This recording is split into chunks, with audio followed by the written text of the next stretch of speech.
ที่ดินข้างในนี่ก็ค่อนข้างจะลึกเลยนะครับแล้วก็ที่เอบอกพี่ก่อนหน้านี้ว่า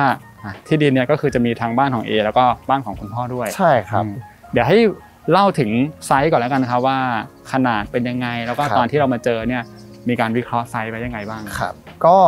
จริงๆที่ดินผืนนี้ครับเป็นของที่บ้านเนาะแล้วก็เราก็คุยกับคุณพ่อร่วมกันว่าจะอยากใช้ที่ดินผืนนี้สร้างบ้านใหม่นะครับซึ่งก็โตผืนที่ดินนะครับมันอยู่ประมาณสัก324ตารางวานะครับแล้วก็แบ่งเป็นที่ดิน3ผืนนะครับที่มาประกอบกันมันค่อนข้างจะหน้าแคบนิดนึงแล้วก็มีทรงค่อนข้างจะยาวนะครับเราเลยพยายามจะแบ่งพื้นที่ของตัวบ้านกับพื้นที่ถนนเนี่ยที่ให้เซอร์คูลเลตเข้าไปถึงข้างในสุดนะครับวางโพซิชั่นแยกกันนะครับว่าจะใช้ถนนเท่าไหร่จะใช้ตัวบ้านเท่าไหร่ประมาณนั้นครับคอนเซ็ปต์ตอนแรกครับผมคือจริงๆจากที่เราดูก็คือจะเห็นว่าตั้งใจเว้นถนนไว้เพื่อให้เข้าไปถึงด้านในได้ใช่ครับแสดงว่าด้านหลังเนี่ยมันก็ไม่ได้มีทางเข้าจริงๆเป็นถนนครับแต่ว่าถูกปิดในส่วนของที่ดินของเราจริงๆมันไม่ใช่ที่ดินสาธารณะครับก็เลยปิดไว้นะครับก็คือสุดซอยก็คือกำแพงนี่แหละครับโอเคใช่มันก็เลยเหมือนค่อนข้างจะจำกัดเรานิดนึงว่าเราจำเป็นจะต้องปลูกบ้านเพื่อชิดฝั่งใดฝั่งหนึ่งใช่ครับจะเป็นประมาณนั้นครับแล้วทีนี้เห็น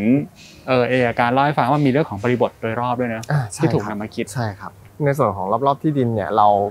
จะมีแบบบ้านพักอาศัยของคนอื่นๆอยู่เนาะข้างขวาก็จะเป็นลุมพินีนะครับหมู่บ้านลุมพินีข้างนอกก็เป็นบ้านจัดสรรปกตินะครับด้านหลังก็มีหมู่บ้านทาวน์โฮมอีกอันนึงแล้วก็ด้านหลังบ้านคุณพ่อก็มีบ้านด้วยใช่เพราะงั้นบ้านผมบ้านโดยรอบใช่โดนล้อมรอบนะครับก็เลยคิดว่าแบบเราควรจะจัดการ privacy ตรงนี้เพื่อให้ว่าแบบเราอยู่บ้านทุกวันแล้วเรารู้สึกว่าแบบมีความ security เพิ่มขึ้นหรือว่าแบบในเรื่องของการมองเนี้ยเราสามารถแบบkeep privacy ได้ไว้ได้ให้มากที่สุดประมาณนั้นครับค่ะเราก็เลยออกแบบบ้านให้ดูเหมือนเป็นกล่องทึบเพื่อที่จะสามารถบังสายตาออกจากบ้านคนอื่นเข้ามาข้างในได้ด้วยอย่างเงี้ยค่ะครับจริงๆพอเราดูเนี่ยเพื่อนบ้านก็ถือว่าอยู่ในระยะที่ค่อนข้างประชิดเหมือนกันนะใช่ครับทีนี้พอเราต้องมาดีไซน์บ้านให้ชิดผนังฝั่งหนึ่งแล้วด้วยขนาดที่ดินที่หน้ากว้างก็ไม่ได้แบบกว้างมากอย่างที่เอบอกใช่ครับสุดท้ายแล้วบ้านที่ดีไซน์เนี่ยหน้ากว้างนี่คืออยู่ที่ประมาณ6 เมตรครับ6 เมตรนะครับใช่ครับแล้วก็ความยาวนี่คือความยาวคือ40 เมตรครับทีนี้พวกมันเป็นแบบนี้เนี่ยแน่นอนว่าในการวางแปลนฟังก์ชันของห้องแต่ละห้องเนี่ยอาจจะต้องแบบต่อๆไปเลยนะเหมือนในคล้ายจัดเรียงแถวใช่ครับใช่ครับคือจริงๆการวางแปลนจะเป็นจัดตามซีเควนซ์ของฟังก์ชันที่เราจะใช้ใช่ก็คือแบบเหมือนไล่เลยครับว่าเรามาถึงบ้านแล้วเราใช้อะไรก่อนแล้วหลังจากนั้นเราจะไปทำอะไรต่ออะไรประมาณนั้นครับอันนี้คือคอนเซ็ปต์ซึ่งสมมติถ้าเกิดว่าเรามองดูอย่างลักษณะของบ้านทาวน์โฮมเงี้ยที่หน้าเขาแคบเหมือนกันวิธีการวางแปลนบางทีก็จะพยายามทำเป็นโอเพนแปลนอะไรอย่างนี้หรือว่าจะแบ่งมันอาจจะแบ่งไม่ได้เนื่องเพราะหน้ามันแคบอะไรอย่างนี้ตอนที่เราเริ่มคิดมันมีปัญหาไหมแล้วเรามีความคิดแบบหรือว่าเราจะขยายหน้ากว้างมันสักหน่อยไหมอะไรแบบนี้จริงๆเคยคิดครับว่าจะขยายจาก6เป็น8คือถ้าเป็น8มันจะวางตำแหน่งฟังก์ชันได้2ฝั่งละใช่เพราะว่าเซอร์คูลเลตตรงกลางก็คือสบายแล้วไม่ได้ติดอะไรแต่ผมว่าที่ผมตัดสินใจทำ6เพราะว่าด้วย proportion ของตัวสถาปัตย์จริงๆไซส์เนี้ยเป๊ะกว่าคือด้วยความสวยความแคบเท่านี้ใช่ครับก็เลยว่าตัดสินใจทำ6ส่วนแล้วก็เรารู้สึกว่าคอนเซปต์ของบ้านที่จัดการเรียงการลำดับการใช้งานแบบค่อนข้างชัดเจนผมว่ามันน่าสนใจกว่าใช่ครับก็เลยตัดสินใจว่าทำสแปน6 เมตรครับผมอย่างเรื่อง proportion ที่เอบอกนี่คือหมายถึงว่าสมมติถ้าเรามองจากในแบบ layout มุมสูงจริงๆนะคือถ้าสมมติว่ามันเป็นเส้นที่แบบบางๆกับขนาดพื้นที่มันก็จะสวยกว่าใช่ครับสมมุติว่าเราขยายเป็น8 เมตรด้วยความสูงเท่านี้7 เมตรกลายเป็นว่าบ้านเริ่มอ้วนเตี้ยแล้วเราก็จะรู้สึกว่ามันไม่ใช่ละอะไรเงี้ยครับก็เลยว่าเรายืนที่6ดีกว่าครับทีนี้พี่จะถามถึงเรื่องของงานเอ็กซ์เทียร์บ้างนะครับฟอร์มภายนอกของอาคารแต่ว่าย้อนกลับไปถึงชื่อบ้านก่อนดีกว่า House Between the Wall อันนี้ที่การบอกพี่นะครับมีที่มาที่ไปยังไงบ้างก็เบื้องต้นนะครับจากที่เราคุยกันมาตะกี้เนาะเราก็เหมือนกับคิดดีไซน์กันมาเรื่อยๆนะครับซึ่งตอนที่เราจบดีไซน์ตรงที่ว่ามันหน้ากว้าง6แล้วมันเป็นบ้านแนวยาวเนี่ยในการวางจะวางฟังก์ชันนะครับผมก็มองว่าถ้าเราใช้สแปนเดียวในการทำตัวอาคารของบ้านหลังเนี้ยผ ผมว่ามันน่าจะน่าสนใจตรงที่ว่าเราอยากจะต้อนเสาอยู่แล้วลดคอสเรื่อง construction ด้วยนะครับแล้วเราก็อยากจะมาเอ็กซ์เพริเมนต์เรื่องช่องวอยนู่นนี่นั่นนะครับภายในแค่2ผนังนี้นะครับมันก็เลยเหมือนกับว่าตัวแมสที่อยู่ใน2ผนังเนี้ยเป็นบ้านที่เราได้ดีไซน์ออกมาแล้วว่าแต่ละก้อนเราจะทำอะไรซึ่งมันเหมือนการใช้ชีวิตใน2ผนังนี้นะครับก็เลยว่าเป็นที่มาของชื่อ House Between the Wall ค่ะแล้วก็เหมือนแบบว่าจริงๆแล้วค่ะคุณแก๊ปจะเห็นว่ารั้วภายนอกรั้วใหญ่ของเราค่ะเหมือนเป็นรั้วที่ต้องใช้ระหว่างบ้านเรากับบ้านคุณพ่อ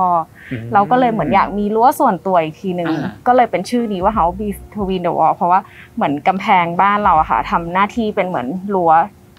อีกรั้วหนึ่งที่แบ่งระหว่างบ้านเรากับบ้านคุณพ่ออย่างนี้ด้วยค่ะก็เลยเหมือนเป็นแบบวอลอีกวอลนึงเลยใช่จริงๆก็เหมือนมี2ความหมายซ้อนใช่ครับใช่ครับแต่ถ้าเราเดือดจากตัวบ้านตรงนี้ก็คืออย่างที่เมื่อกี้เล่าก็คือมันจะมีผนังด้านหน้าตรงนี้กับผนังด้านหลังแล้วก็ฟังก์ชันที่เราอยู่อาศัยคือตรงกลางหมดเลยใช่ครับประมาณนั้นครับทีนี้เรื่องของโทนสีหรือว่าแม้กระทั่งสไตล์เราจะเห็นว่าค่อนข้างจะเรียบเลยนะครับแล้วก็มีเล่นกับการเจาะ solid and void แบบนี้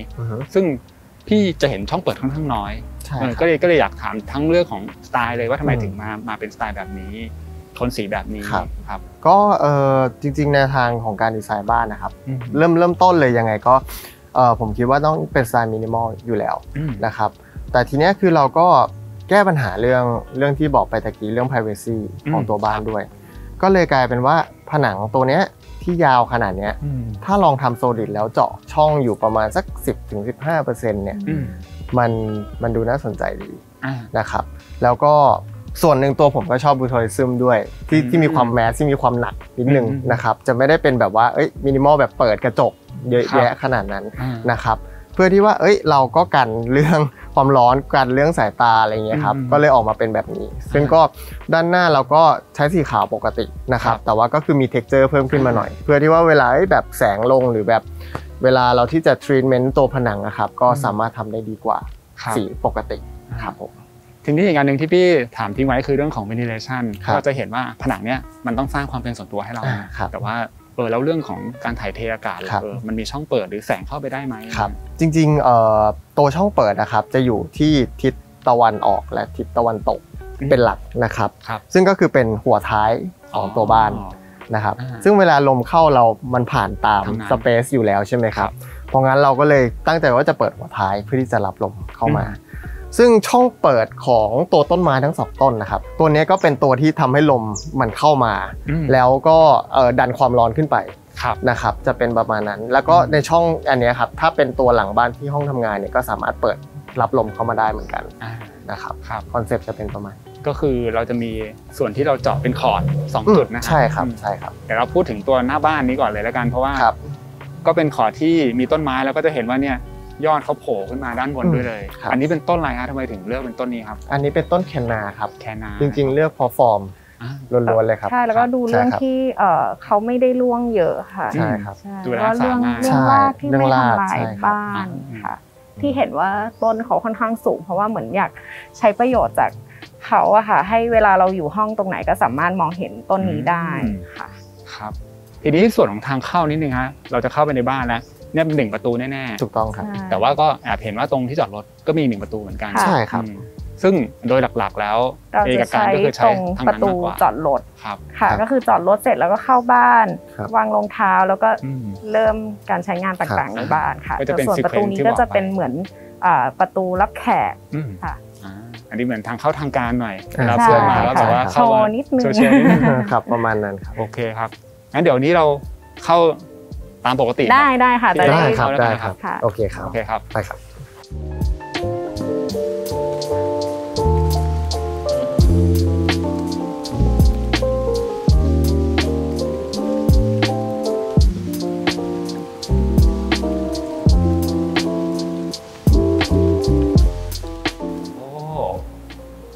สวยงามไหมครับ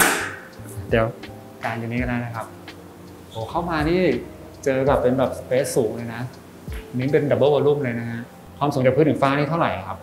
6 เมตรครับ6 เมตรเลย6 เมตรครับแล้วก็เราจะเห็นมีบันไดขึ้นไปด้านบนมีช่องแสงครับแล้วก็ฝั่งนี้จะเป็นตู้รองเท้าตู้รองเท้าใช่ไหมค่ะที่ทำซ่อนไว้ค่ะพ พอจะเห็นแนวอยู่ว่าอ่ะตรงนี้เป็นตู้ที่เปิดได้แต่ด้านบนก็คือเราก็ทำแพทเทิร์นให้ล้อกันไปใช่แพทเทิร์นหลอกไว้แต่ว่าฟังก์ชันการใช้งานที่สามารถเก็บรองเท้าได้จริงๆก็จะอยู่ทางด้านล่างค่ะครับก็มีสเต็ปยกขึ้นไปนิดนึงใช่ค่ะอันนี้ก็เหมือนแบบสามารถวางรองเท้าเวลาเรากลับมาเล็กๆน้อยๆตรงร่องตรงนี้ได้คล้ายๆบ้านญี่ปุ่นครับก็จะเป็นแบบสอดรองเท้าเข้าไปสมมติคู่ไหนใช้บ่อยๆก็อาจจะอยู่นี้วางไว้ตรงนี้ค่ะครับอยู่นี้พี่ชอบดีเทลพื้นนะเนี่ยค่ะมันจะจำเป็นต้องเหมือนเลอะนิดนึงเราก็เลยใช้เป็นกระเบื้องที่เหมือนกึ่งแบบเป็นกระเบื้องห้องน้ำ outdoor นิดนึงค่ะสามารถแบบทำความสะอาดได้ง่ายเวลาเหยียบรองเท้าเข้ามาอะไรอย่างเงี้ยก็จะถ้าเลอะก็สามารถเช็ดออกได้ค่ะแต่ว่าเราเลือกแพทเทิร์นให้ยังเรียบแต่ดูมีดีเทลนิดนึงค่ะครับแล้วก็พอขึ้นมาปุ๊บก็จะเปลี่ยนแล้วก็จะเข้าสู่ตัวบ้านก็จะมีเป็นเดย์เบสไว้นั่งพักอ่านหนังสือวางของเวลากลับมาอย่างนี้ได้ด้วยครับตัวนี้ก็จริงๆจะบอกว่าเป็นเหมือนแบบโฟเย่อะไรอย่างนี้ก็ได้นะเป็นเหมือนคล้ายๆเปลี่ยนอารมณ์อะไรแบบนี้นะใช่ค่ะเหมือนกับว่าซีนแรกที่เรากลับมาจากข้างนอกครับอยากให้มันดูแบบโปร่งโล่งสบายเนาะแล้วก็รีแลกซ์นิดนึงซึ่งตัวเดย์เบสตัวนี้ก็สามารถแบบมานั่งพักแป๊บนึงก่อนที่จะเดินเข้าบ้านจริงๆได้นะครับแล้วอย่างบันไดนี้คือถ้าขึ้นไปด้านบนพี่ก็เดาว่าไม่น่าจะใช่บันไดหลักนะในการที่จะขึ้นไปสู่ห้องนอนของเราคือเราจะมีบันไดอยู่2ฝั่งนะคะคือบันไดส่วนนี้จะเป็นส่วนที่ขึ้นไปสู่ห้องคุณแม่แล้วก็ห้องแขกค่ะแล้วก็จะมีอีกวิงหนึ่งที่เป็นฝั่งด้านโน้นจะเป็นบันไดที่ไปสู่ห้อง master bedroom ค่ะคือพออยู่ข้างบนเนี่ยจะไม่สามารถเดินเชื่อมหากันได้เหมือนเป็นส่วนตัวของฝั่งใครฝั่งเขาไปเลยอ๋อครับก็คือเท่ากับว่าส่วนด้านหน้าบ้านเนี่ยมี2ห้องนอนของคุณแม่กับของแขกค่ะส่วนนี้แล้วก็จะแยกกันเลยแต่ส่วนห้องนอนมาสเตอร์เราจะอยู่ลึกเข้าไปหน่อยก็มีความ private มากขึ้นชั้น2ไม่ได้มีการเชื่อมกันใช่เราเชื่อมกันด้วยสเปซภายนอกเพื่อให้แสงเข้ามาอะไรอย่างนี้ใช่ครับแต่ว่าเดินห่างกันเซอร์คูลเลตกันไม่ได้ครับใช่ครับเมื่อกี้ตอนเช้าที่มาถึงก่อนที่ก็จะเห็นว่ามันจะมีแสงที่ลงมาจากช่องแสงที่เราเจาะ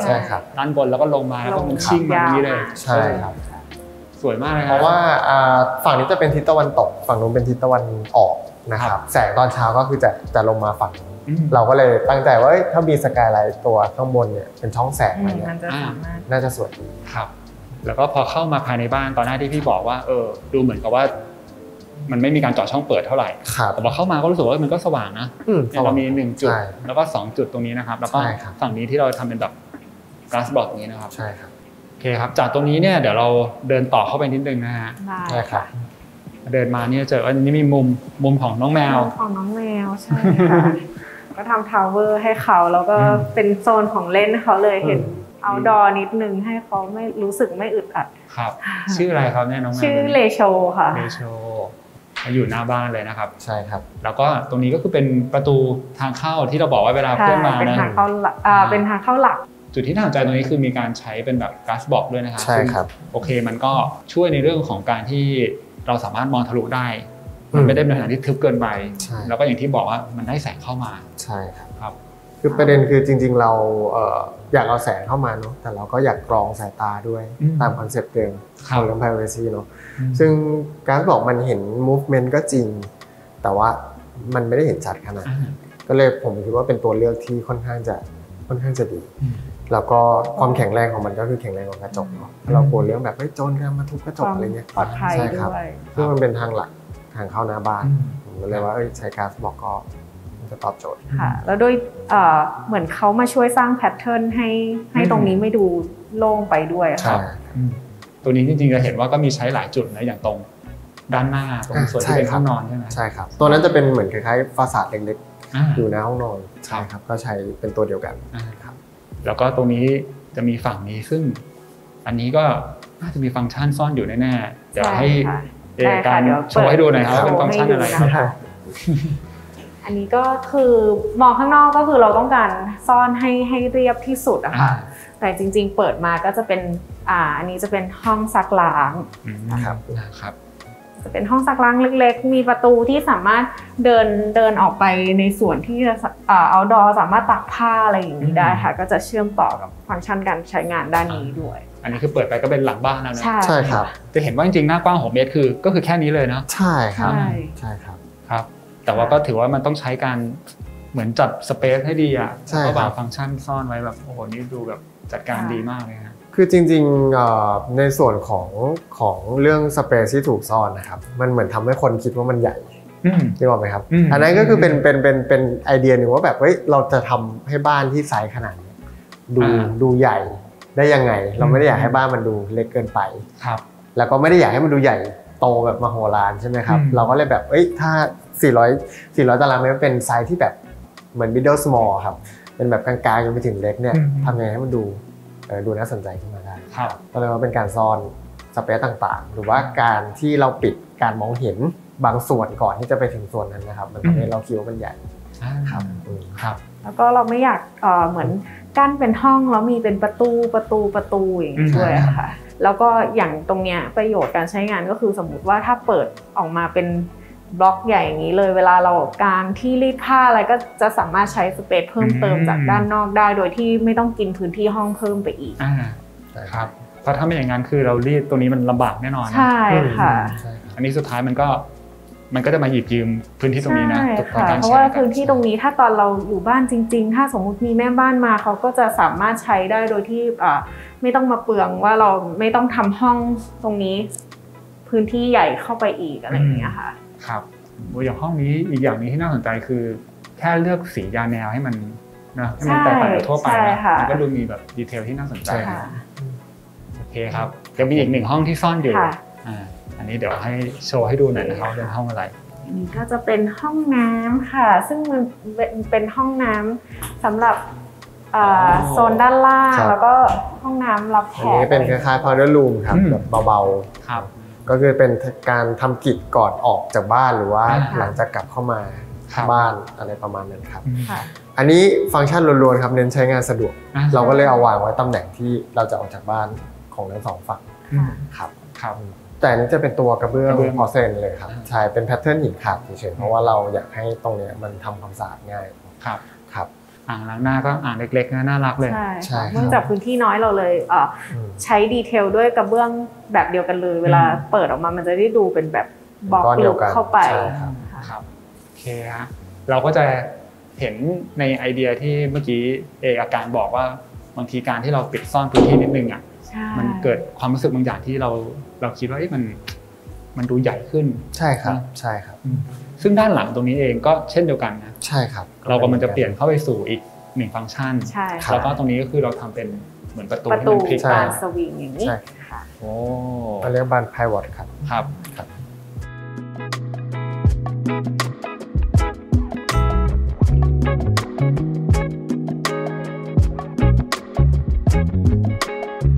โซนนี้ก็จะเป็นโซนทานข้าวค่ะเป็นครัวแล้วก็หลักๆครับเราใช้พื้นที่สเปซตรงนี้ค่อนข้างเยอะแล้วก็ตัวบันไดที่เป็นไฮไลท์หลักก็จะเป็นทางขึ้นมาสเตอร์เบดรูมแล้วก็จะมีอาร์มแชร์ที่แบบเอาไว้นั่งชิวๆอ่านหนังสือเล่นมือถืออะไรเงี้ยครับเราก็จะมานั่งตรงนี้ก่อนนะครับหลักๆห้องนี้เราอยากให้ตกแต่งให้มันแบบค่อนข้างจะโปร่งสบายนิดนึงนะครับแสงมันจะเข้ามาจาก2รูนี้ซึ่งมันก็ค่อนข้างจะ cover พื้นที่สเปซทั้งหมดนะครับจุดที่เราเห็นอย่างหนึ่งก็คือ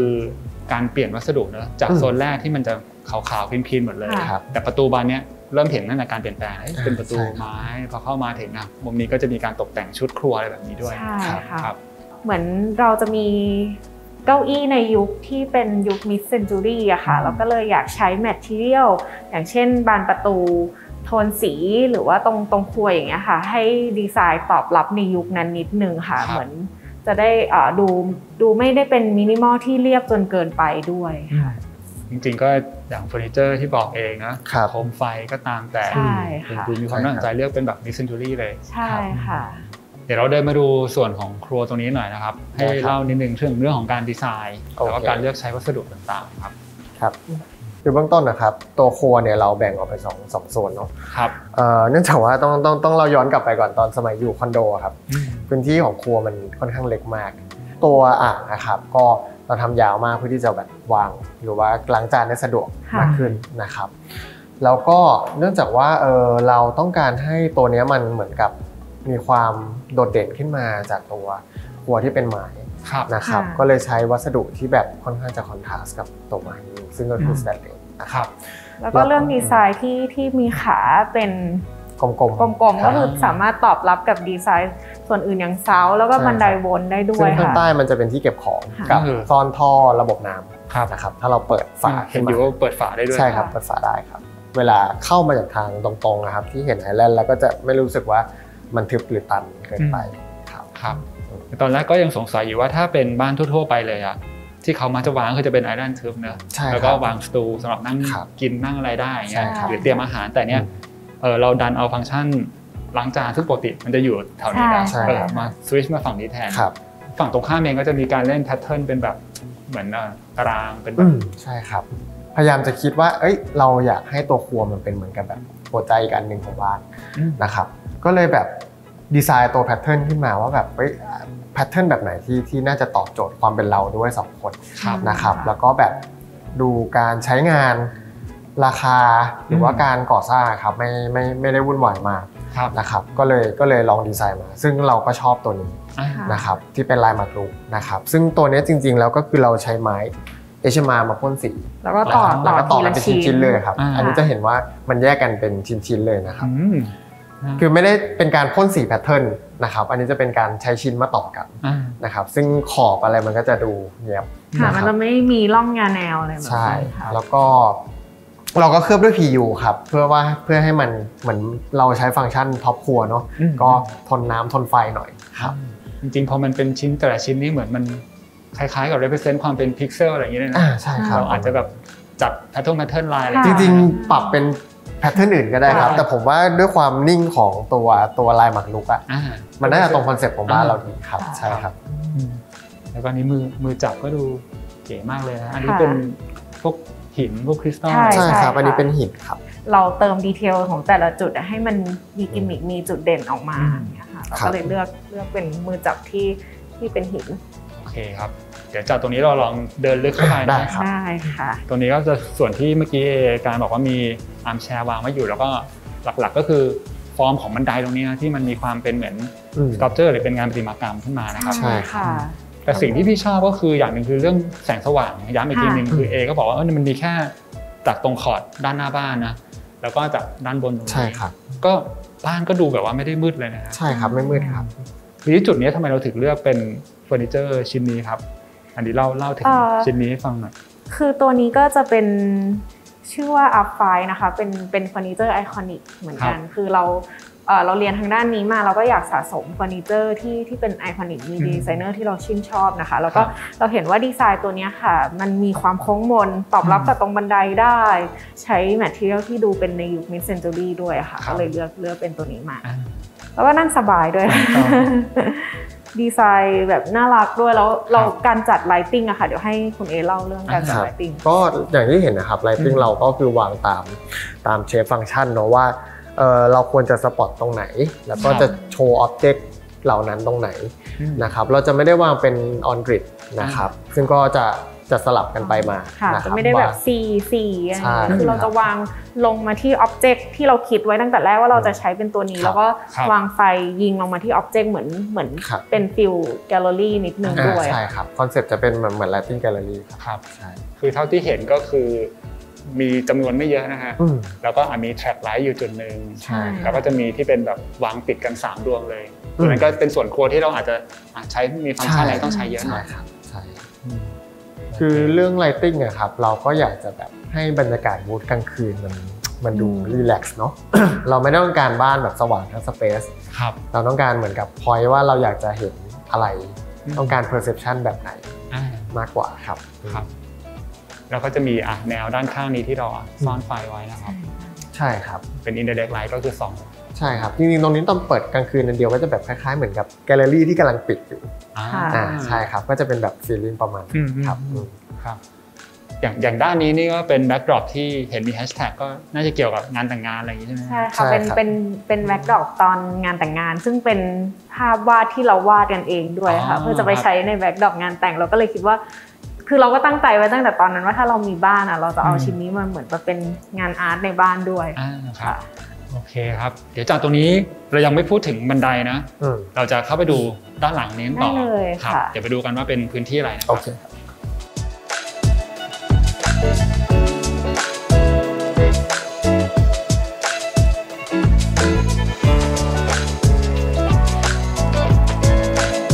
ส่วนนี้ถัดมาก็จะเป็นส่วนของห้องทำงานค่ะประตูนี้ก็เหมือนคอนเซปต์เหมือนเดิมค่ะสามารถปิดเพื่อแบ่งสเปซหรือว่าเปิดเพื่อให้เป็นโอเพนสเปซยาวไปเลยก็ได้ครับจริงๆพอเรามาถึงจุดนี้เราก็จะเห็นแล้วนะว่าประตูจริงๆมันเปิดโฟล์เหมือนที่การบอกก็จะต่อเนื่องกันมาเลยซึ่งตรงนี้แหละเป็นจุดที่เราคุยกันตั้งแต่ตอนต้นเลยว่าอีกจุดหนึ่งที่มีคอร์ดใช่ที่มีต้นไม้อยู่ต้นหนึ่งค่ะคือในแง่การดีไซน์ถ้าย้อนถามเอนิดนึงว่าทำไมตำแหน่งของคอร์ดเราถึงเลือกให้มันมาอยู่ตรงนี้กับตรงหน้าบ้านนะมันมีเรื่องของการคิดยังไงไหมคือตอนแบ่งฟังก์ชันเป็นก้อนๆนะครับก็เราพยายามดูนะว่าตัวคอร์ดเนี่ยอยู่ตรงไหนแล้วมันเอฟเฟกตีฟที่สุดนะครับแล้วก็ในการปลูกต้นไม้เนี่ยจริงๆแล้วเราต้องการฟังก์ชันของห้องทำงานที่ว่าเราจะเห็นต้นไม้ได้ตลอดเวลานะครับมันเลยเป็นโจทย์ที่ว่าเราต้องการต้นไม้ตำแหน่งนี้แน่ๆหลังจากที่เราวางในห้องทำงานไปแล้วครับทีนี้สิ่งที่อยากถามเพิ่มเติมก็คือการเปลี่ยนแปลงในเรื่องของวัสดุแล้วก็เรื่องของสเปซนะครับจากห้องเมื่อกี้เนี่ยเราจะเห็นว่าพื้นมีการเปลี่ยนครับแล้วก็สเปซด้านบนเนี่ยความสูงจากพื้นฟ้านี่ก็ดูโปร่งขึ้นด้วยอยากให้เล่าถึงว่าทำไมถึงมีการเปลี่ยนแปลงอะไรค่ะจากที่ข้างนอกนะคะเราจะใช้เป็นพื้นพ็อกซี่ที่เป็นสีขาวให้มูดมันฟีลเหมือนแกลเลอรี่อินดอร์นะคะพอมาในห้องทำงานเนี่ยเรามีประตูที่สามารถเปิดรับลมได้เราเชื่อมต่อกับข้างนอกเลยเราก็เลยรู้สึกว่าเราต้องดีไซน์โดยการใช้อิฐดินเผาเนี่ยค่ะให้มันมีความรู้สึกเหมือนเรานั่งอยู่เซมิเอาท์ดอร์อย่างเงี้ยค่ะสามารถเชื่อมดีไซน์ระหว่างกันได้ข้างนอกกับข้างในครับผมแล้วก็อย่างการใช้ไม้ก็ยังคงตามมาเนาะใช่ครับส่วนของประตูแล้วก็ชั้นวางด้านหลังนี้ด้วยจริงๆไม้เป็นวัสดุหลักของตัวบ้านเนอะที่ไม่ใช่สีขาวนะครับไม้ตัวนี้จริงๆเป็นไม้อัดยางครับซึ่งผมเห็นว่าเสน่ห์ของตัวไม้อัดยางมันคือลายของมันนี่แหละที่มันค่อนข้างจะแรนดอมนิดนึงแต่ว่ามันสวยนะครับผมก็เลยว่าเลือกสีนี้ทำสีย้อมติดแดงนิดนึงเพื่อให้มีกลิ่นอายของมิสซินจูรี่นะครับคือถ้าเรามองตั้งแต่ตรงส่วนของครัวนะตัวด้านหลังชุดครัวเองก็มีไม้ด้วยใช่ครับเป็นตัวเดียวกันเลยเป็นไม้ตัวเดียวกันทั้งหมดคือเราไม่อยากใช้แมททีเรียลที่เยอะค่ะอยากให้มันดูรีเลทกันครับแล้วก็ส่วนของโต๊ะพี่ก็ไม่แน่ใจว่าเราก็ตั้งใจล้อกับส่วนครัวหรือเปล่านะที่ขาเป็นกลมๆเลยใช่ค่ะแล้วก็ที่ใช้เป็นกระจกเพราะว่าถ้าอยากให้ดูโปร่งแล้วว่าสามารถเห็นดีไซน์ตู้ทางด้านหลังได้ด้วยครับเพื่อไม่ให้มันแบบมาบังอะไรอย่างเงี้ยใช่ครับตั้งแต่เดินมานี่จุดนี้เป็นจุดที่พี่คิดว่าของเยอะสุดหรือใช้คำว่ารกสุดแล้วแต่จริงๆก็ยังถือว่าเรียบร้อยมากๆใช่ครับต้องถามการว่าแล้วอันนี้คือเป็นเราเพราะเรามาถ่ายหรือเปล่าเราเลยแบบว่ามีการจัดไหมหรือว่าจริงๆมันก็อยู่แบบนี้จริงๆค่อนข้างใกล้เคียงแบบนี้เลยค่ะเพราะว่าอย่างห้องนี้จริงๆสามารถวางหนังสืออะไรได้มากกว่านี้แต่ว่าเราจะมีออฟฟิศอีกที่หนึ่งด้วยตรงนี้จะเป็นบางวันที่เรานั่งทำงานอยู่ที่นี่นะคะก็เลยของไม่ได้เยอะมากแต่ก็ยังมีของที่เราใช้งานต้องใช้งานบ้างนะคะคือเชื่อว่าคนดูน่าจะสงสัยว่าเก็บของยังไงหรือว่าจริงๆแล้วเป็นคนมีวิธีการไหมหรือว่าทิ้งของกันผ้าอะไรอย่างนี้หรือเปล่าคือเบื้องต้นนะครับเราก็เตรียมที่เก็บของไว้ค่อนข้างเยอะเพราะว่าตั้งแต่แรกเราคิดว่าบ้านที่สวยคือบ้านที่เก็บของนะครับคือบ้านที่ไม่รกใช่ไหมครับตู้ที่เป็นซ่อนไว้ผมว่าบ้านสวยแค่ไหนถ้าของมันรกมันก็ออกมาให้ไม่สวยได้นะครับผมก็เลยคิดว่าที่เก็บของมันค่อนข้างสำคัญนะครับแล้วก็ส่วนหนึ่งก็คือต้องเคลียร์ของด้วยครับว่าอันไหนที่เราไม่ได้ใช้งานจริงๆอาจจะต้องมูฟออกไปบ้างใช่ครับโอเคครับจากตรงนี้ยังมีอีกหนึ่งห้องนะฮะเดี๋ยวเราไปดูกันครับว่านี่เป็นห้องอะไรครับ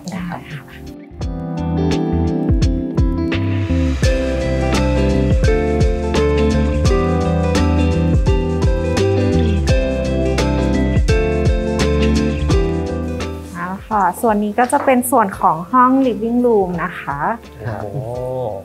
ห้องนี้ดูสว่างมากเลยจริงๆเราแอบเห็นห้องนี้แล้วตั้งแต่ตอนที่เราอยู่ข้างนอกนะครับเป็นหนึ่งจุดที่มันมีการทำเป็นแบบ กระจกที่มองเห็นเข้ามาด้านในนะครับจริงๆห้องนี้คอนเซปต์มาจากที่ว่าเราแบบอยากให้มันเป็นกึ่งบอลลูมนิดนึงนะครับแล้วก็ตัวฝ้าเนี่ยสูงประมาณ4 เมตรนะครับช่องเปิดของตัวห้องนี้จะมีอยู่3 ทางนะครับซึ่งก็ทำให้เราได้ไอเดียว่าโซฟาเราควรจะวางเป็นทรงไอแลนด์หรือเปล่านะครับก็คืออยู่ตรงกลางเลยแล้วเราก็คือสามารถใช้สอยวิวที่เราจะมองไปได้ทั้ง4 ทางแทนที่จะเป็นการมองเข้าทีวีอย่างเดียวนะครับซึ่งก็เราเห็นว่าข้างนอกเรามีสวนสีเขียวเนาะเรามีกำแพงสีขาวเรามีแก๊สบอกจากต้นไม้ทางฝั่งขวานี้ก็คืออยากจะเทควิวตรงไหนก็คือสามารถมีช้อยที่จะเลือกได้แล้วก็ถ้ามีเพื่อนมีญาติมาก็จะสามารถใช้พื้นที่ตรงนี้เป็นเหมือนพื้นที่สันทนาการได้มีสเปซค่อนข้างเยอะมีที่นั่งค่อนข้างหลากหลายครับ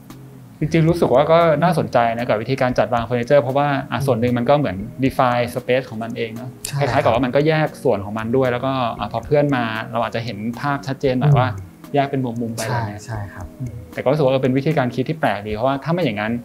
เราก็จะต้องไปให้ความสำคัญกับทีวีอย่างเดียวอะไรอย่างเงี้ยใช่ครับพอเดินมาเรื่อยๆเรารู้สึกว่าสิ่งหนึ่งที่ชอบคือเรื่องของสเปซที่มันเปลี่ยนแปลงไปนะมีทั้งส่วนที่แบบ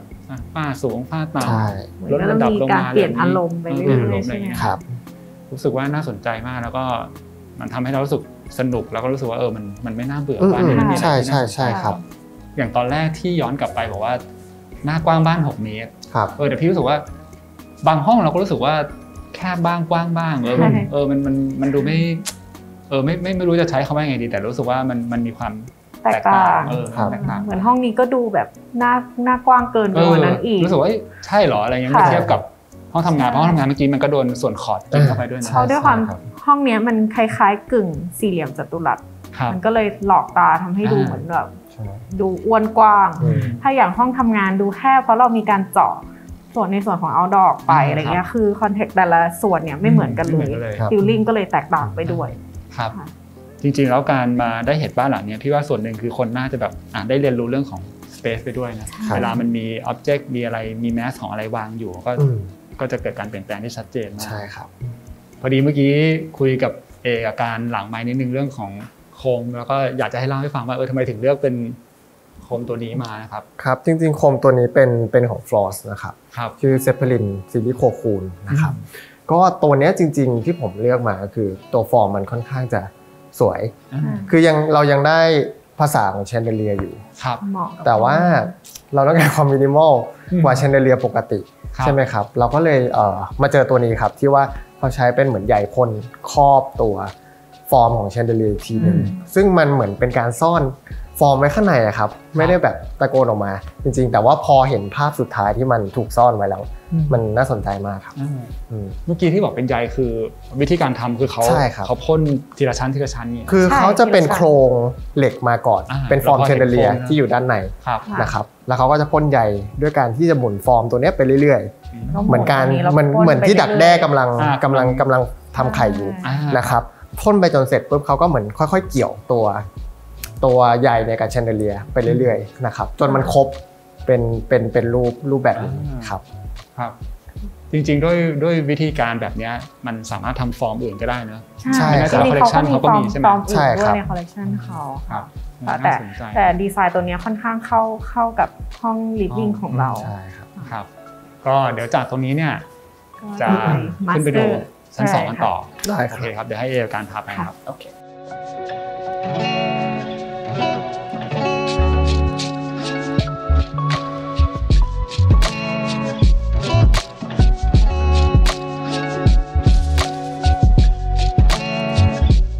จากชั้น1ตอนนี้เราก็เดินขึ้นมาที่ชั้น2นะครับจุดที่ต้องให้การเล่าคือบันไดนี่แหละเพราะว่าด้วยฟอร์มที่มันจะเป็นบันไดแบบวนเป็นสไปรัลขึ้นมานี่นะครับทำไมถึงเลือกดีไซน์เป็นบันไดแบบนี้ก็จริงๆแล้วในส่วนของฟอร์มนะครับส่วนตัวก็ชอบนะครับผมเป็นคนชอบบันไดวนอยู่แล้วก็ส่วนหนึ่งก็คือในหลุมของบันไดตัวเนี้ยจริงๆจะเห็นว่าถ้าขึ้นมาจากชั้น1เนี่ยมันจะเกินสแปนของก้อนนี้ไปนะครับบันไดวนมันช่วยแก้ปัญหาตรงนี้ที่ว่าไซซิ่งมันเล็กลงได้กว่าบันไดตัว L หรือตัว U นะครับก็เลยใช้เป็นฟอร์มนี้นะฮะ ส่วนความโซลิดของมันเนี่ยหรือว่าฟอร์มสีขาวเราก็อยากให้มันล้อไปกับตัวบ้านบันไดตัวนี้เป็นงานก่อทั้งหมดเลยก็คือก่อจากอิฐมวลเบาแล้วก็มาฉาบนะครับแล้วก็ขัดให้มันได้ฟอร์มความโค้งที่เราต้องการนะครับแล้วก็ทาสีจริงๆพอเห็นเคิร์ฟตรงนี้นะเส้นตรงนี้ที่มันโอ้โหบิดมาถือว่าพื้นที่ตรงนี้มันค่อนข้างแคบการทำงานก็น่าจะยากพอสมควรจริงๆอันนี้ต้องเครดิตช่างคนทำเหมือนกันครับว่าทำได้ออกมาได้แบบเราก็พอใจเหมือนกัน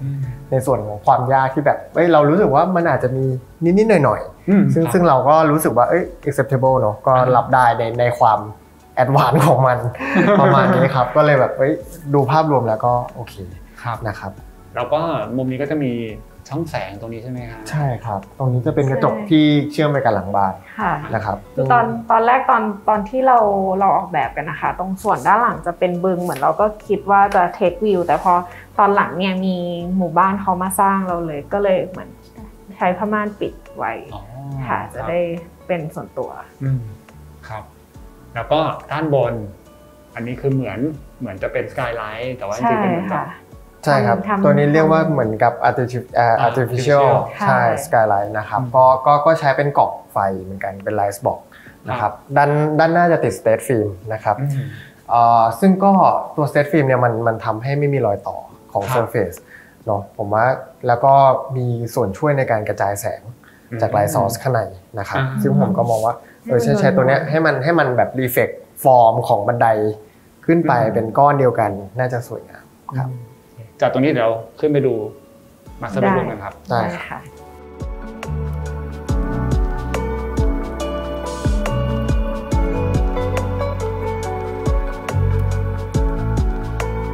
ตัวนี้ก็เป็นประตูเข้าห้องนอนนะครับใช่ค่ะเดี๋ยวเราพูดถึงตรงนี้ก่อนนิดนึงนะครับอันนี้ก็จะมีเป็นประตูที่เปิดออกไปยังส่วน outdoor ได้ซึ่งมุมนี้จะเป็นมุมที่เราเห็นจากทางฝั่งหน้าบ้านนะใช่ครับมันจะมีแบบบันไดโผล่มานิดนึงมุมที่สวยเลยเล่าให้ฟังถึงการดีไซน์มุมนี้หน่อยได้ไหมครับจริงๆมุมนี้เราต้องการให้เหมือนกับว่าเรามีระเบียงที่สามารถใช้เป็นมัลติฟังก์ชันได้นะครับซึ่งความสูงของมันก็คือเป็นหลังคาของห้องลิฟวิ่งซึ่งค่อนข้างสูงนะครับเราก็จะมีสเต็ปที่ต่างกันระหว่างมาสเตอร์กับตรงหลังคาลิฟวิ่งเนี่ยที่ต้องมีบันไดขึ้นไปปกติแล้วจะใช้ช่วงแบบหน้าหนาวเราออกไปนั่งชิลปูเสื่อนอนอะไรได้ประมาณนั้นนะครับแล้วก็ในส่วนของงานดีไซน์ครับเราตั้งใจว่าบันไดตัวนี้มันน่าสนใจดีเช่นว่าถ้าเราตัดเซกชันของบันไดโผล่ไปนอกบ้านเนี่ยโดยที่ไม่ต้องซ่อนมันเนี่ยมันน่าจะมีกิมมิคของตัวงานสถาปัตย์ที่ดูน่าสนใจดีครับเราก็เลยตั้งใจปล่อยให้ตัวบันไดเนี่ยโชว์เซกชันด้านข้างของมันไปเลยก็เป็นแนวคิดที่ว่าก็ดีเนาะเกิดเส้นสายในงานสถาปัตยกรรมที่น่าสนใจขึ้นมานะครับแล้วก็ตรงนี้ออกไปก็คือเป็นสวนเราก็สามารถเห็นต้นไม้ที่อยู่ห้องต้นไม้ต้นเดิมใช่ก็คือใช้ต้นไม้ต้นเดิมเหมือนกันนะครับโอเคครับเดี๋ยวจากตรงนี้เราเข้าไปมาสเตอร์เบดรูมกันครับ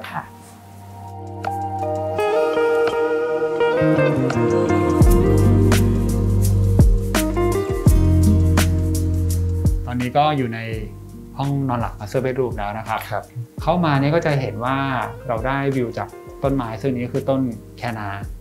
ใช่ครับต้นเดิมครับอย่างที่บอกว่าต้นไม้1ต้นก็จะมันสร้างประโยชน์ให้กับมุมมองหลายๆส่วนเพราะว่าเราคิดว่าเราจะปลูกต้นไม้แค่2ต้นเพราะเราไม่ค่อยมีเวลาที่จะดูแลค่ะแต่เราก็อยากสามารถใช้ประโยชน์ของต้นไม้2ต้นนี้ไม่ว่าเราจะอยู่ห้องไหนก็สามารถมองเห็นเขาได้ค่ะแล้วก็อันนี้คือเราสามารถเปิดออกไปข้างนอกได้ด้วยใช่ไหมใช่ใช่ค่ะใช่ครับเป็นส่วนของระเบียงนะที่ไปข้างนอกแล้วก็เราจะเห็นว่าตรงระเบียงเองเนี่ยมันก็จะมีช่องแสงซึ่งมันก็คือช่องแสงของส่วนหน้าบ้านสุดเลยใช่ไหมใช่ครับแล้วก็การดีไซน์ห้องนอนเป็นยังไงบ้างคะจะเห็นว่ามีพื้นที่เก็บของเยอะเลยนะห้องนอนแล้วก็เน้นเป็นตู้เสื้อผ้าวิวอินที่ทำเหมือนซ่อนไว้แล้วก็มีsecret doorที่พอเข้าไปแล้วจะเป็นห้องน้ำกับห้องแต่งตัวที่ซ่อนไว้ส่วนตรงส่วนของเตียงเนี่ยเราวางแค่เตียงเลยเพราะว่าเป็นฟังก์ชันที่เราค่อนข้างใช้น้อยก็คือขึ้นมาก็คือใช้งานจริงๆก็คือใช้นอนอย่างเดียวเลยค่ะครับอันนี้ก็จะเป็นบิวอินที่ดูเนียนเลยไม่มีมือจับอะไรนี่ครับใช่ครับเป็นกดกระเด้งเหมือนกันนะใช่ครับก็จะมีกดกระเด้งแบบนี้เป็นตู้ซ่อนเข้ามาค่ะโอเคครับแล้วก็เล่าถึงดีไซน์ของ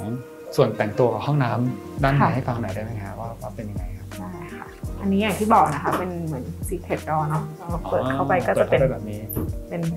ห้องน้ำกับห้องแต่งตัวครับซึ่งก็จริงๆแล้วครับเราทำตู้เสื้อผ้าเป็นผนังนะเนาะตัวห้อง walk-in closet ที่แต่งหน้าอย่างเงี้ยครับก็จะถูกซ่อนไว้ในหลังตู้เสื้อผ้าพร้อมกับห้องน้ำนะครับซึ่งทางเดิน circulation จริงๆแล้วเราก็วางตามลำดับฟังก์ชันเหมือนกันเช่นเราเลือกเสื้อผ้าเสร็จปุ๊บเราไปแต่งตัวแต่งหน้าใช่ไหมครับแล้วก็เข้าห้องอาบน้ำเนี่ยก็เป็นการเดินแบบว่าตามซีเควนซ์เข้าไปเสร็จปุ๊บเราแยกห้องน้ำเนี่ยเป็นที่เซ็นเตอร์นะครับฝั่งบัวจะเป็น2ฝั่งแล้วก็ทางเดินเป็น2ทางผมว่าเราเคยมีปัญหาที่ว่าเรามีห้องน้ำเล็กของคอนโดเงี้ยแล้วเราแบบเดินชนกันเวลาเขาออกเดินกันใช่ครับเราก็รู้สึกว่าการที่เราทำ circulation เป็นวงกลมมันค่อนข้างจะตอบโจทย์เหมือนกันนะครับในการใช้งานครับประมาณนั้นครับคือเข้าไปก็จะเห็นเคาน์เตอร์วางไว้กลางนะซึ่งมันก็ช่วยเหมือนบางมุมมองอะไรด้วยแล้วก็แยกซ้ายขวาได้ใช่ค่ะ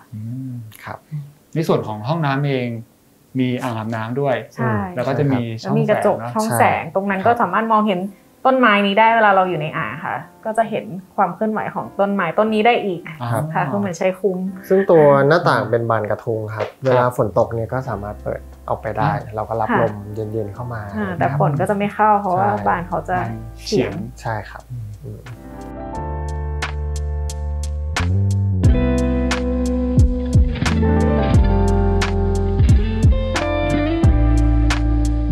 ก็ได้เห็นบ้านหลังนี้ครบแล้วนะครับให้เล่าให้ฟังนิดนึงถึงเรื่องของ lighting ครับจริงๆตอนกลางคืนเองอ่ะพี่เห็นภาพก็โอ้โห lighting สวยเลยครับดีไซน์มายังไงบ้างฮะก็ในส่วนของ lighting กลางคืนนะครับเราตั้งใจว่าเราอยากจะexhibit ตัวปราสาทหน้าบ้านที่เป็นกำแพงไฮไลท์หลักนะครับก็ได้ใช้เป็นการเหมือนสปอตไฟขึ้นไปตรงกำแพงแต่ว่าไม่ได้ทั้งแนวนะครับเราจะสปอตตามสัดส่วนของตัวช่องเปิดของตัวกำแพงบ้านนะครับก็ส่องขึ้นไปเป็นจุดๆซึ่งผมว่าการที่ผนังใหญ่แล้วเราทำอัพไลน์ขึ้นไปอีกเนี่ยมันทำให้ดูน่าสนใจครับแล้วก็ดูเอฟเฟกต์ของแสงนะครับมันก็จะไปเลียกับผนังที่เป็นเท็กเจอร์อีกขึ้นมาเป็นไลท์ตามแสงที่เราเซตไว้นะครับใช่เป็นประมาณจริงๆมีเพิ่มเติมนี่คือแอบเห็นเป็นโคมเล็กๆใช่ไหมฮะใช่ครับแล้วก็ด้านบนเหมือนเป็นโซลาร์เซลล์ด้วยใช่ครับตรงนั้นจริงๆคล้ายๆกับเหมือนลานเครื่องบินเลยครับเพราะเวลาเราขับรถมาตรงไปแล้วมันก็จะค่อยๆเปิดไฟโดยอัตโนมัติไปเองเรื่อยๆใช่ครับแล้วก็ในส่วนของไลท์ติ้งต้นไม้ครับที่เราส่องต้นไม้2ต้นเนี่ยครับก็คือเราส่องอัพไลท์เพื่อให้เงาของใบไม้หรือว่ากิ่งก้านของต้นไม้เนี่ยมันไปฉายตรงกำแพงสีขาวอีกทีนึงซึ่งมันก็จะได้อีกมูดหนึ่งครับเวลาที่แบบว่าเราเปิดไฟตอนกลางคืนแล้วแบบต้นไม้มันโดนลมอะไรอย่างเงี้ยครับมันก็จะแบบมีเงาที่แบบดิสเพลย์อยู่บนผนังเนี่ยให้เรามองก็สวยงามดีครับใช่ก็เป็นเอฟเฟกต์ที่สวยงามน่าสนใจนะครับทีนี้พอได้เห็นบ้านครบแล้วเนี่ยมีคำถามที่พี่อยากถามแล้วก็เชื่อมโยงไปกับตอนที่พี่ได้คุยกับเอรู้สึกว่าเอแบบแชร์มุมมองที่น่าสนใจมากคือเอแบบว่าเหมือนบ้านนี้เอออกแบบแล้วแบบอยากจะให้มีความเป็นขบถอย่างเงี้ยคือไม่ได้เป็นในแบบปกติทั่วไปที่แบบคนทั่วไปเขาทำกันเลยนะครับอยากให้เอขยายความเพราะว่าอยากให้หลายๆคนที่ดูอยู่ได้ฟังแนวคือจริงๆผมว่าดีไซเนอร์ทุกคนมีความขบถอยู่เนาะในไม่ทางใดก็ทางหนึ่งแต่ว่าของทางผมนะครับผมก็มองว่าเราเหมือนกับอยากให้ความต้องการของเราจริงๆมันชัดเจนเป็นซีเควนซ์ที่เราเรียงตามตัวบ้านนี่แหละครับว่าเฮ้ยตรงนี้มันควรจะเป็น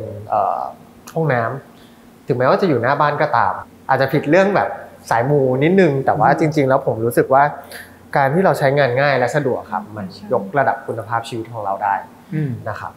แต่ว่าจริงๆพอเรามาคิดดูนะหลายๆอย่างที่เอบอกว่าเราพยายามจะปรับเปลี่ยนตำแหน่งหรือปรับเปลี่ยนจากสิ่งที่มันเป็นพี่ยกตัวอย่างตรงครัวที่แบบ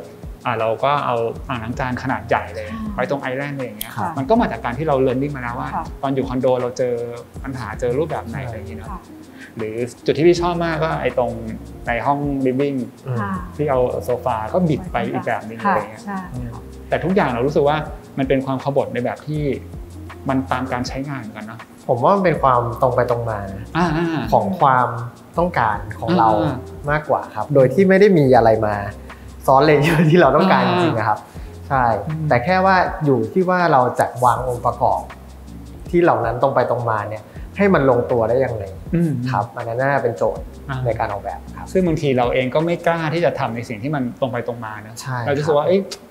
มันตรงไปตรงมาก็จริงแต่แบบเขาไม่ได้ทำแบบนี้กันนะเราก็กลายเป็นว่าแบบเปลี่ยนตัวตนเราอีกด้วยคือผมว่าผมยกตัวอย่างง่ายๆเลยน่าจะเป็นเรื่องหน้าบ้านนี่แหละครับว่าเฮ้ยทำไมหน้าบ้านทึบขนาดนี้จริงๆเคยมีคนทักผมตั้งแต่แรกตอนที่ทำเนาะว่าเฮ้ยมันจะทึบเกินไปหรือเปล่าเหมือนที่พี่ถามใช่กันนะหรือว่ามันดูแข็งเกินไปไหมในเชิงที่ว่าเอ้ยเรามีผนังที่ค่อนข้างใหญ่ปิดตัวบ้านไม่เห็นอะไรเลยแต่ผมว่าพอทำเสร็จแล้วมันได้เอฟเฟกต์ที่เราต้องการแล้วก็เกินคาดในส่วนของแบบพวกการเอา voice มีแสงเข้านู่นนี่นั่นนะครับผมว่ามันสนุกเนาะใช่มันสนุกใช่ครับออกแบบแต่ละโซนไปพอมาอยู่ข้างในเราก็จะไม่ได้รู้สึกว่ามันทึบเหมือนที่เราเห็นข้างนอกครับแล้วก็แสงภายในก็ได้ตามที่ต้องการเลยนะใช่ครับซึ่งสุดท้ายบางคนอาจจะเห็นภายนอกแล้วก็คิดว่าโอ้ยนี่ออกแบบจากข้างนอกแน่เลยเน้นแต่แบบเอาข้างนอกมินิมอลดูสวยดูอะไรแบบนี้แต่คุณคิดถึงข้างในไหมแบบนี้แต่สุดท้ายเพราะอย่างที่เอบอกอ่ะเฮ้ยเราคิดถึงข้างในมากกว่าด้วยซ้ำใช่ครับเราคิดถึงการใช้งานจริงใช่ครับทีนี้มาถึงการบ้างคือเหมือนอย่างที่บอกค่ะพอเราเป็นดีไซเนอร์มาออกแบบบ้านของตัวเองอะค่ะเราจะคิดทุกอย่างจากภายในก่อนเราจะคิดถึงปัจจัยธรรมชาติคิดถึงเรื่องโพสิชันการวางตำแหน่งต่างๆเรามีมูดในหัวเรามีจินตนาการว่าโอเคเรื่องของแสงเรื่องของปัจจัยต่างๆการใช้งานเรื่องของมูดอารมณ์ที่เราต้องการมันเป็นแบบไหนเพราะฉะนั้นนะคะเราก็เลยเหมือนออกแบบภายในแล้วมันเลยส่งผลไปสู่เอ็กซ์ทีเรียภายนอกด้วยนะคะบรรจุลงในวอลก้อนเนื้อของเรามันก็เหมือนเป็นผืนผ้าใบสีขาวที่เราตกแต่งเรื่องราวต่างๆบรรจุลงไปในวอลตัวนี้ครับ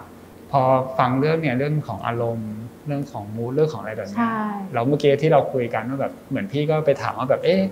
ไอ้ตรงมุมห้องกินข้าวอย่างเงี้ยการจัดวางดิสเพลย์มันเกิดขึ้นจากอะไรอย่างเงี้ยแล้วพี่ก็ชอบที่แบบบอกมันเป็นสัญชาตญาณของการหรือเปล่าอะไรเงี้ยแต่ว่าในหลายๆมุมการแต่งก็คือการน่าจะมีเซนส์อะไรบางอย่างใช่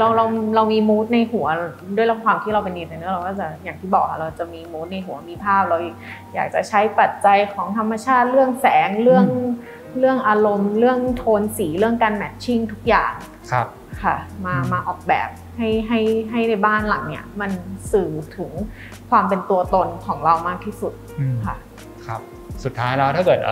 ถามทั้ง A แล้วก็การเลยในฐานะที่ A ก็เป็นทำบริษัทออกแบบอยู่แล้วครับเป็นบริษัทเทคเลยการก็คือทำทางด้านดีไซน์เราคิดว่าอะไรเป็นสิ่งที่สำคัญเวลาจะออกแบบบ้านหรือออกแบบโปรดักต์หรืออะไรก็ตามแต่ที่เราให้ความสำคัญแล้วก็คำนึงถึงเป็นอันดับแรกๆครับน่าจะเป็นเรื่องของการคัดกรองครับไอเดียที่มันมีเป็นแบบเป็นร้อยเป็นพันในหัวเราอะครับว่าเราจะเลือกตัวไหนออกมาให้มันได้ดีที่สุดแต่บางทีถ้าเราเลือกไม่ได้ครับเหมือนเราก็ต้องมาชั่งน้ำหนักมันว่าอันไหนมันตอบโจทย์ที่สุดจริงๆเพราะว่าผมว่าดีไซเนอร์ครับทำงานมีไอเดียค่อนข้างเยอะแต่ประเด็นคือเราจับไอเดียทั้งหมดนั้นนะครับมายำรวมกันไม่ได้มันอาจจะไม่ตรงไปตรงมาพอหรือว่ามันอาจจะไม่ชัดเจนมากพอมันก็จะทำให้งานมันดูแบบมีความหมายน้อยลงนะครับก็คิดว่าถ้าให้แนะนำจริงๆน่าจะเป็นเรื่องของการคัดไอเดียที่ว่าเรารู้สึกสบายใจกับมัน comfortable กับมันหรือว่าความ effective ของมันตอบโจทย์เราจริงๆครับน่าจะเป็นแบบใส่ความเป็นตัวตนของเราลงไปก็ได้ค่ะเราชอบอะไรอย่างของเราอย่างเงี้ยนอกจากเราชอบเรื่องการออกแบบอินทีเรียเราก็ยังชอบเรื่องแฟชั่นด้วยเพราะฉะนั้นบางจุดเราก็ดีไซน์ให้มีความสนุกมีความป๊อปอัพออกมาให้ดูแล้วรู้สึกว่าเนี่ยคือบ้านของเราจริงๆใช่ครับประมาณครับ